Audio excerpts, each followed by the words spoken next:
കണ്ണൂർ കീഴറ സ്ഫോടനക്കേസിൽ പിടിയിലായ മുഖ്യപ്രതി അനൂപ് മാലിക്കിനെ ഇന്ന് തെളിവെടുപ്പിനായി സംഭവസ്ഥലത്തെത്തിക്കും. എന്തിനുവേണ്ടിയാണ് കീഴറയിലെ വാടക വീട്ടിൽ സ്ഫോടക വസ്തുക്കൾ നിർമ്മിച്ചത് എന്നതുൾപ്പെടെയുള്ള കാര്യങ്ങളിൽ പ്രതിയിൽ നിന്ന് നിർണായക വിവരങ്ങൾ ലഭിക്കേണ്ടതുണ്ട്. നിരവധി കേസുകളിൽ പ്രതിയാണ് പിടിയിലായ അനൂപ് മാലിക്. ഒളിവിൽ പോകാനുള്ള ശ്രമത്തിനിടെയാണ് കാഞ്ഞങ്ങാട് വെച്ച് അനൂപ് മാലിക് പോലീസിന്റെ പിടിയിലാകുന്നത്. കണ്ണപുരം പോലീസ് സ്റ്റേഷനിൽ എത്തിച്ച പ്രതിയെ ചോദ്യം ചെയ്യലിനും തെളിവെടുപ്പിനും ശേഷം മജിസ്ട്രേറ്റിന് മുൻപാകെ ഹാജരാക്കും. ചോദ്യം ചെയ്യലിൽ നിർണായക വിവരങ്ങൾ അന്വേഷണ സംഘത്തിന് ലഭിക്കാനുണ്ട്.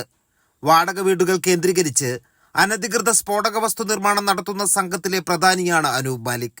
പ്രതിയെ വിശദമായി ചോദ്യം ചെയ്യുന്നതിലൂടെ നിർണായക വിവരങ്ങളും തെളിവുകളും ലഭിക്കുമെന്നാണ് അന്വേഷണ സംഘത്തിന്റെ പ്രതീക്ഷ. സ്ഫോടനം നടന്ന ദിവസം അനൂപ് മാലിക് വാടക വീട്ടിൽ എത്തിയിട്ടുണ്ടെന്നാണ് പോലീസിന്റെ നിഗമനം. 2 പേരാണ് വാടക വീട്ടിൽ താമസിച്ചിരുന്നതെന്നാണ് പ്രദേശവാസികൾ നൽകിയ മൊഴി. ഒരാളാണ് സ്ഫോടനത്തിൽ കൊല്ലപ്പെട്ടത്. രണ്ടാമൻ ആരാണെന്ന കാര്യത്തിലും വ്യക്തത വരേണ്ടതുണ്ട്. സ്ഫോടക വസ്തുക്കൾ എന്തിനുവേണ്ടി നിർമ്മിച്ചു എന്ന കാര്യത്തിലുള്ള ദുരൂഹതയും നീങ്ങിയിട്ടില്ല. 2016 പള്ളിക്കുന്നിൽ വാടക വീട്ടിലുണ്ടായ സ്ഫോടനം ഉൾപ്പെടെ നിരവധി കേസുകളിൽ പ്രതിയാണ് അനൂപ് മാലിക്. ശനിയാഴ്ച പുലർച്ചെ കീഴറയിലെ വാടക വീട്ടിലുണ്ടായ സ്ഫോടനത്തിൽ അനൂപിന്റെ ബന്ധു മുഹമ്മദ് അഷാമാണ് മരിച്ചത്.